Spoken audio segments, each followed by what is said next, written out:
이 시간 우리에게 주신 하나님의 말씀은 시편 119편 65절에서 72절까지의 말씀이 되겠습니다. 시편 119편 65절에서 72절까지의 말씀 한 절씩 함께 교독하겠습니다. 여호와여, 주의 말씀대로 주의 종을 선대하셨나이다.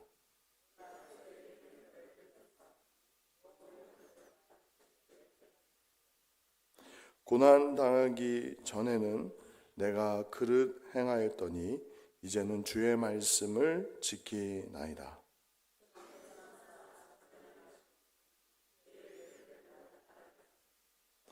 교만한 자들이 거짓을 지어 나를 치려 하였사오나 나는 전심으로 주의 법도들을 지키리이다.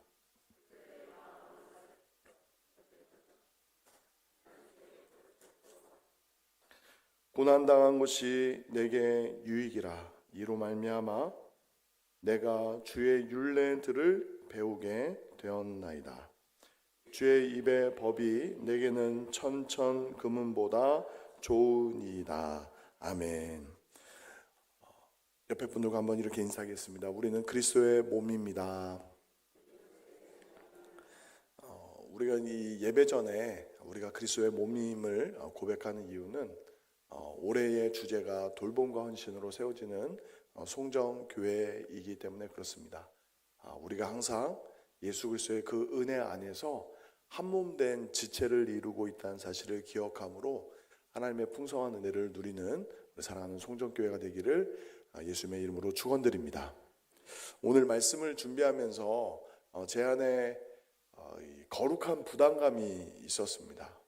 거룩한 부담감이라는 것은 항상 말씀을 전할 때마다 느끼는 것인데, 그 중에서도 어떻게 보면 이 최세호라는 한 인격이 담아내기에 다소 부족한, 제가 이 말씀을 있는 그대로 증거하기에는 많이 부족하다는 것을 제가 느끼면서 오늘 말씀을 준비했습니다.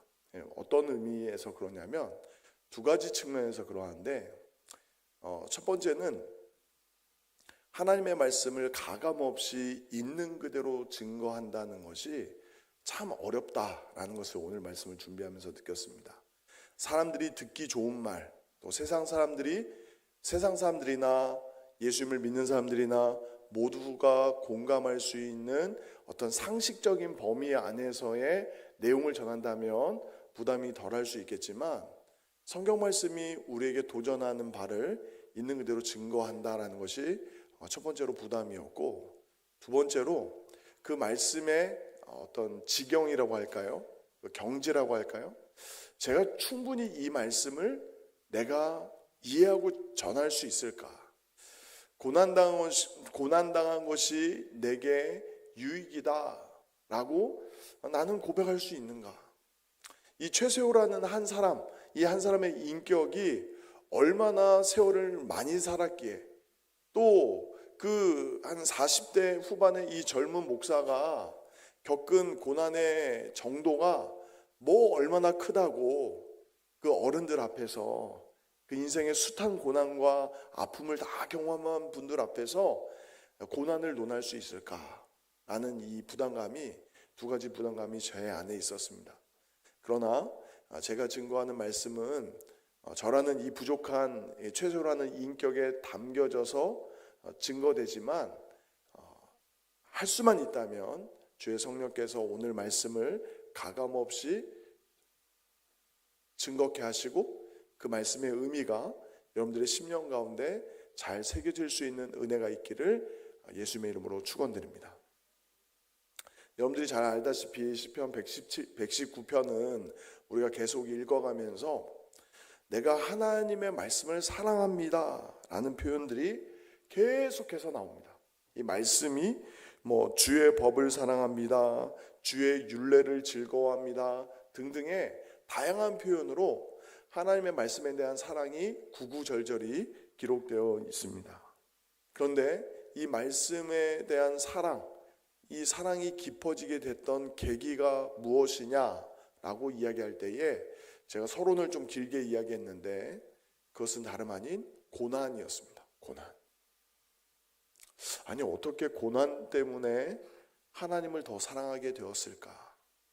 인생의 아픔과 상처와 눈물과 탄식 속에서 어떻게 주의 말씀을 더 붙들게 되었을까? 이 질문을 가지고 오늘 말씀을 한 절 한 절 살펴보았으면 좋겠습니다.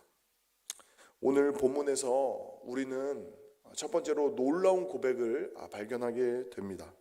68절 말씀에 보면 주는 선하사 선을 행하시오니 주의 율례들로 나를 가르치소서. 제가 앞서 서론에 아주 조심스럽게 말씀을 드렸습니다. 정말 이 말씀의 의미를 이 최세호라는 사람은 충분히 경험하고 알고 있는가? 라고 질문하신다면 저도 알아가는 과정 중에 있습니다 라는 정직한 고백을 드릴 수밖에 없습니다. 정말 주님은 선하십니까? 좋으신 하나님이라는 찬양 너무 잘 아시죠? 좋으신 하나님, 좋으신 하나님, 참 좋으신 하나님. 그런데 이 좋으신 하나님에 대한 고백이 굉장히 어려운 이유는 무엇이냐면 항상 언제나 변함없이 하나님은 좋으신 분이다, 선하신 분이다 라고 여러분 고백하실 수 있겠습니까? 지금은 평온하기 때문에, 지금은 잔잔한 호수와 같고 푸른 초장과 같기 때문에 그 고백을 쉽게 하실 수 있을지 모르겠지만 인생의 깊은 눈물의 골짜기와 광야와 깊은 바다와 같은 곳에 던져진 것 같은 그때에, 아무도 나의 아픔과 탄식을 귀 기울여 주지 않은 구덩이에 던져진 것 같은 그때에도 주님은 선하십니다 라는 고백을 여러분들은 하실 수 있겠습니까? 그런데 오늘 시인은 굉장히 역설적으로 우리가 생각하는 그 부정적인 상황, 고통의 상황, 아픔의 상황, 그 고난 중에서 주의 선하심을 더 깊이 경험했다라고 고백하고 있습니다. 67절 말씀에 보면 고난당하기 전에는 내가 그릇 행하였더니 이제는 주의 말씀을 지키나이다.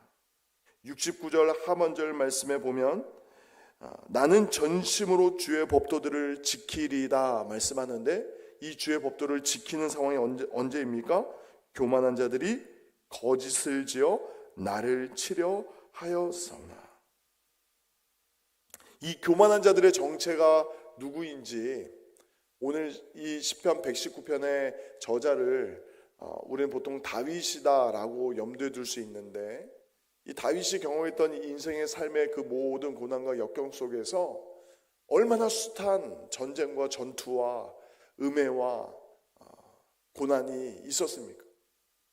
그런데 그 고난 중에서 다윗은 무엇이라고 고백하고 있냐면, 하나님의 사람은 그 고난 중에서 하나님의 율례, 그 주의 율례를 배웠고 내가 그 법을 지키겠다라고 이야기합니다.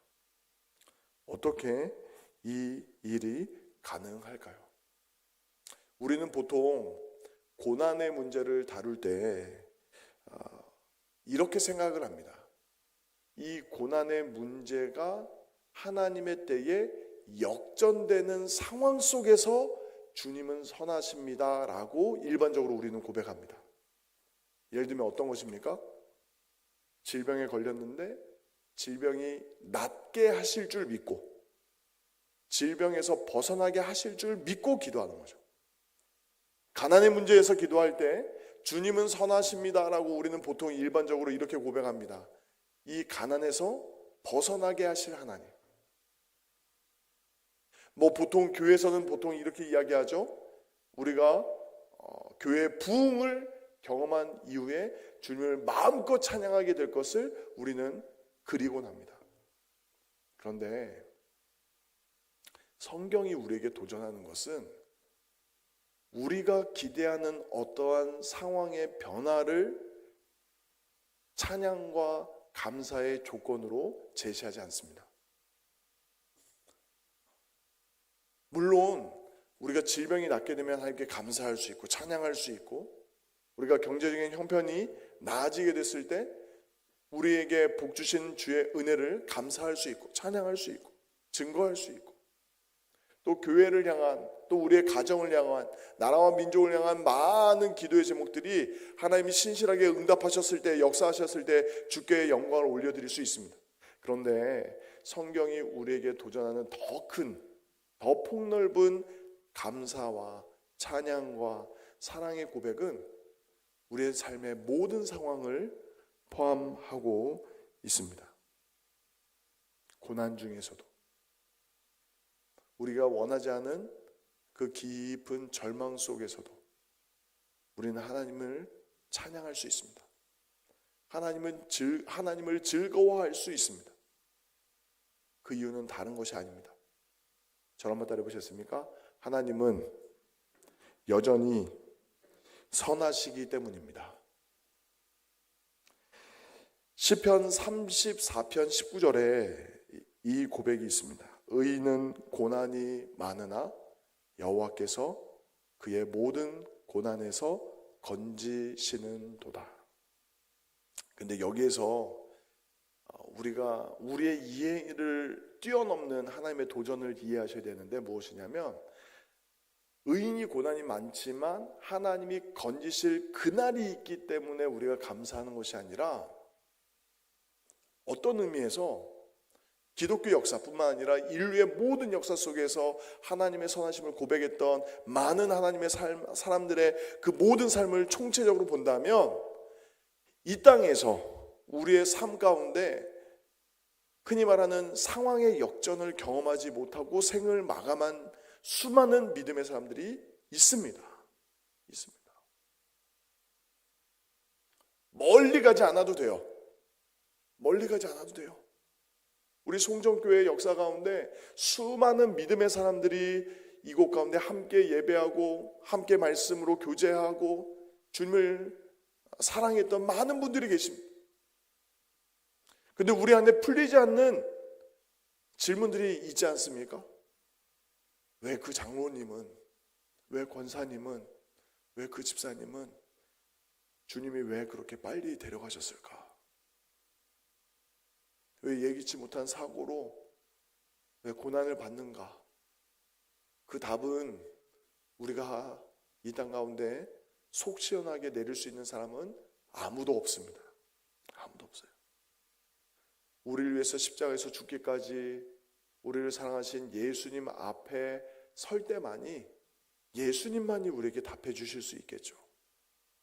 하지만 우리가 다 이해할 수 없고 다 설명할 수 없고 다 느끼지 못한 그때에도 우리는 말씀에 의지해서 고백할 수 있습니다. 하나님은 선하십니다. 우리 같이 한번 고백해 볼까요? 하나님은 언제나 선하십니다. 할렐루야. 마틴 루터가, 종교개혁자인 마틴 루터가 이 중세교회의 타락의 상황에서 성경으로 돌아가자, 믿음으로 돌아가자라고 외치면서 종교개혁을 외쳤습니다. 근데 그의 표현 중에, 교회사적인 표현 중에 중세가 기독교 성경의 본질을 벗어나서 영광의 신학을 추구했다라고 이야기했습니다. 쉽게 말씀드리면 눈에 보이는 건, 손으로 잡을 수 있는 것을 좋아했다라는 거죠. 지금도 유럽에 여행을 가보시면 알겠지만 1000년 전에 지은 예배당이 아직까지 엄청 아름답게 세워져 있습니다. 대표적인 영광의 신학이죠. 그뿐만 아니라 그 당시에 종교 지도자들이 면죄부라고 대표적으로 알려져 있는 그 부정한 방법으로 부를 축적하기 위해서 혈안이 되어 있었습니다. 그때 기독교의 본질을 말씀 속에 깨달았던 마틴 루터가 외쳤던 고난의 신학의 정점은 십자가였습니다. 십자가. 루터의 신학을 십자가의 신학이라고 이야기하는데, 우리가 진정 하나님의 은혜를 구하고 하나님께서 우리에게 주시는 가장 복된 삶을 우리가 추구할진데, 우리가 진정 이 땅 가운데 바라고 소망해야 될 진정한 영광은 십자가 안에 있습니다. 우리가 하나님의 말씀의 의미를 바로 깨닫고, 예수님이 나를 따라오려거든 자기를 부인하고 자기 십자가를 지고 나를 쫓을 것이니라, 나를 따를 것이니라 말씀했는데, 우리가 그 길로 가야 합니다 라고 루터는 외쳤습니다. 루터가 외쳤다라기보다는 하나님의 말씀을 있는 그대로 가감없이 선포했습니다. 그런데 그 영광의 신학이 아닌 고난의 신학, 십자가의 신학, 기독교의 본질로 돌아가야 합니다라는 그 외침이 어떤 의미에서 지금 한국교회, 아니 우리에게 필요한 말씀인지 모릅니다. 왜냐하면 우리가 어느덧 하나님이 주신 복 가운데 말씀의 본질에 귀를 기울이기보다 세상과 타협한 여러 가지 소리에 우리의 마음을 이미 너무나 많이 빼앗겼기 때문에 그렇습니다. 그렇다면 이 고난 중에서도 하나님은 선하십니다 라고 고백할 수 있는 그 은혜에 들어가려면 우리에게 필요한 것이 무엇일까요?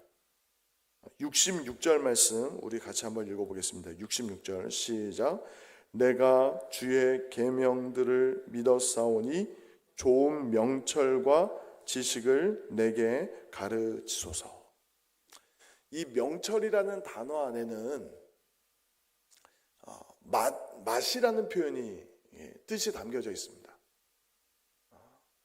아주 오래된 광고 문구인데, 그 신구라는 유명한 배우가 한 표현이죠. 니들이 개맛을 알아, 이렇게. 그 카피라이터 기억나시나요? 니들이 개맛을 알아? 오늘 말씀에 적용해 본다면 정말 여러분들은 하나님의 말씀의 그 맛을 알고 계십니까? 정말 하나님의 말씀이 꿀송이보다 더 달고 그 세상의 그 어떠한 금과 은보다도 더 귀하다 라고 여러분들은 고백하실 수 있겠습니까?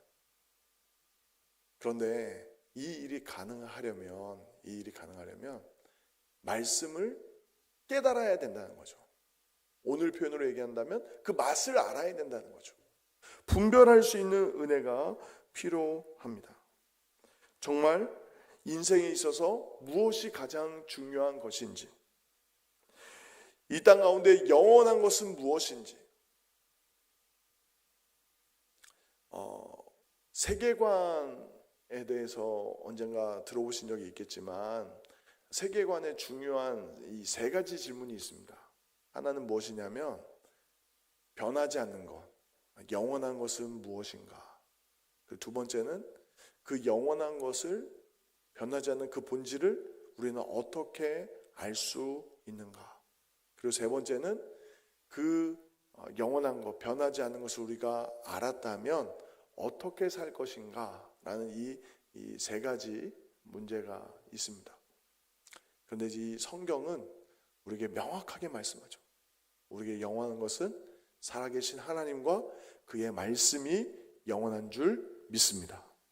그 영원하신 하나님, 그 선하신 주의 말씀은 우리는 어떻게 할 수 있습니까? 하나님의 은혜로, 하나님께서 그 뜻을 우리에게 보이사 우리가 그 계시된 말씀을 통해서, 살아계신 예수 그리스도를 통하여서, 그의 삶과 사역을 통해서, 그 십자가의 죽으심과 부활을 통해서 우리는 그 영원한 생명을 알게 되었습니다. 그렇다면 우리는 어떻게 살아야 될까요? 하나님의 말씀을 사모하면서 살아가야 됩니다. 그런데 이 말씀을 깨닫는 과정, 그 말씀을 깨닫게 되는, 분별하게 되는 그 과정이 무엇을 통해서 주어지는가 라고 이야기할 때, 고난을 통해서 우리가 비로소 말씀의 깊은 의미와 그 뜻을 우리가 맛보게 된다라고 오늘 본문이 설명하고 있는 것입니다.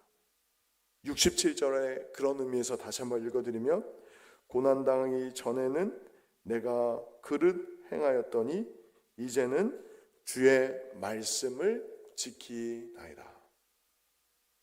고난 전에는 우리가 어떤 것이 영원한 것인지, 어떤 것이 쉽게 변질되고 상할 수 있는 것인지 몰라요. 그런데 고난의 불을 지나고 나면 남는 것이 영원한 거예요. 남는 것이 영원. 사람들이 보석, 흔히 말하는 다이아몬드나 금을 귀중하게 여기는 이유가 무엇입니까? 크게 두 가지 이유인데, 하나는 많지 않아요. 흔하지 않아요. 그래서 귀한 거예요. 그리고 두 번째로 변하지 않아요.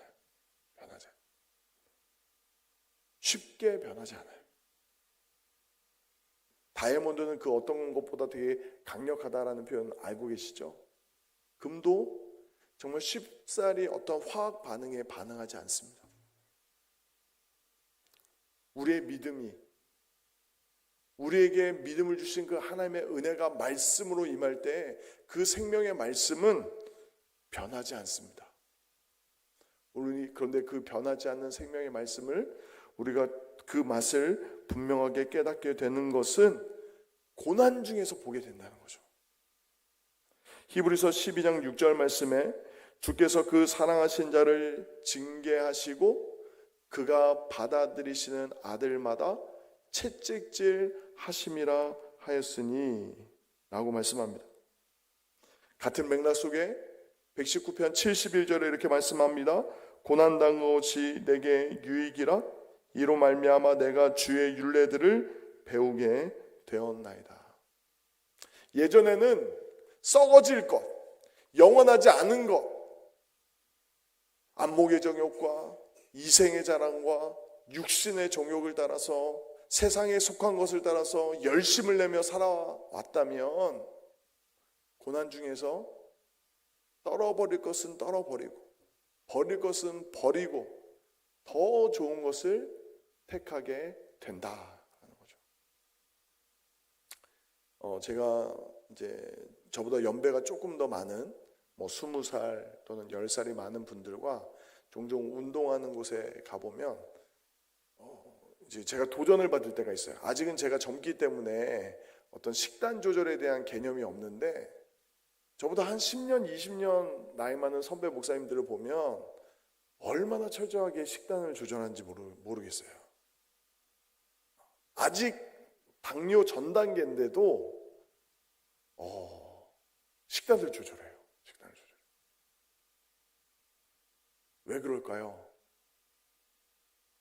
이 당뇨병이라는 고난을 딱 눈앞에 직면하고 나니까 절제하게 되는 거예요. 멈출 것은 멈추게 되는 거죠. 영적인 의미도 마찬가지입니다. 하나님께서 우리에게 사인을 주실 때가 있습니다. 이 사인이라는 것은 옆에 사람이 알려주기 전에 성령이 우리 안에 계시기 때문에 말씀을 우리가 대할 때에 우리의 삶 속에서 깨달음이 올 때가 있어요. 하나님이 나에게 멈추라고 하시는구나.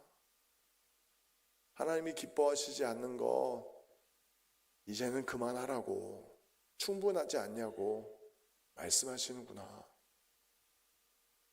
우리가 보는 것, 듣는 것, 말하는 것, 행동하는 것, 세상 많은 사람들은 우리가 하고 싶은 대로, 우리가 느끼는 대로, 우리가 경험한 대로, 내 속에는 오는 대로 마음껏 하라고, 그래야 속이 응어리지지 않고 병들지 않는다고 마음껏 말하고 마음껏 행동하고 어느 정도 세상의 법의 테두리 안에서 좀 적당히 살라고 계속 도전합니다.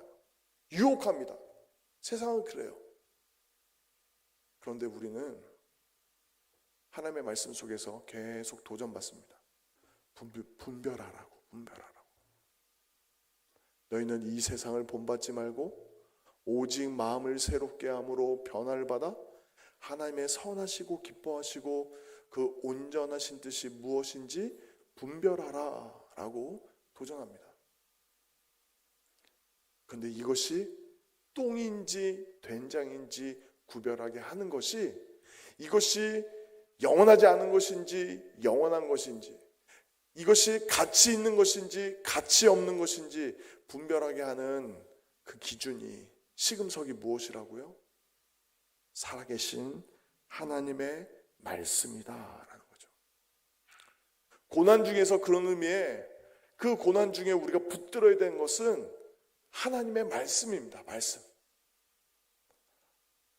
힘들고 어려울 때 우리가 정말 변하지 않는 것, 영원한 것을 붙잡아야 되지 않겠습니까?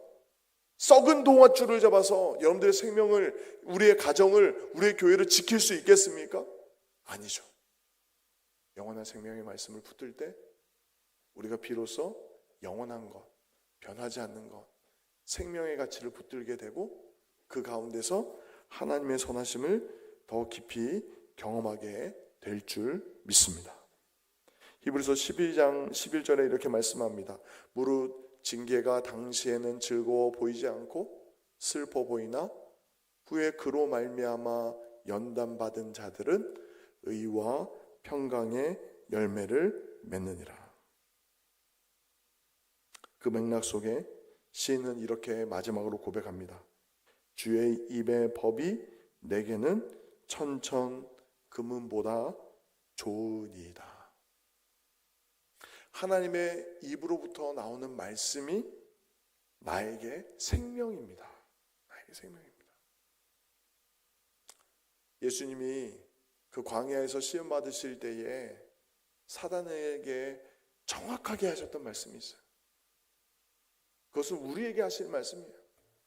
사람이 떡으로만 살 것이 아니라 하나님의 입에서 나오는 말씀, 하나님의 생명의 말씀으로 산다라고 우리에게 도전하시는 거죠. 우리는 때때로 세상에 물들어서 이렇게 생각합니다. 요즘에는 떡이라는 표현보다 돈이라는 표현으로 이해하면 말씀의 의미가 더 정확하게 들죠. 사람이 돈으로 사는 것이 아니라 하나님의 말씀으로 삽니다. 돈을 사랑하는 것보다, 천천금은을 사랑하는 것보다 생명의 말씀, 하나님의 말씀을 더 사랑할 수 있는 저와 여러분이 되시기를 예수님의 이름으로 축원드립니다. 마지막으로 빌립보서 3장 8절에 사도 바울은 이렇게 고백했습니다. 우리 같이 한번 읽겠습니다. 시작. 또한 모든 것을 해로 여김은 주 그리스도 예수를 아는 지식이 가장 고상하기 때문이라. 내가 그를 위하여 모든 것을 잃어버리고 배설물로 여김은 그리스도를 얻고. 내 주 그리스도 예수를 아는 지식, 다른 말로 표현하면 하나님의 말씀이 저와 여러분의 삶에 가장 큰 보물인 줄 믿습니다. 세상에 썩어질 것, 영원하지 않은 것, 우리의 생명, 영원한 생명에 우리의 영원한 양식이 될 수 없는 세상의 것에 지나친 욕심과 집착을 내려놓으시고 영원한 생명의 말씀, 하나님의 은혜를 더 깊이 사모하고 그 은혜 안에 거할 수 있는 저와 여러분이 되시기를 예수님의 이름으로 축원드립니다. 우리 주신 말씀 가지고 함께 기도하기를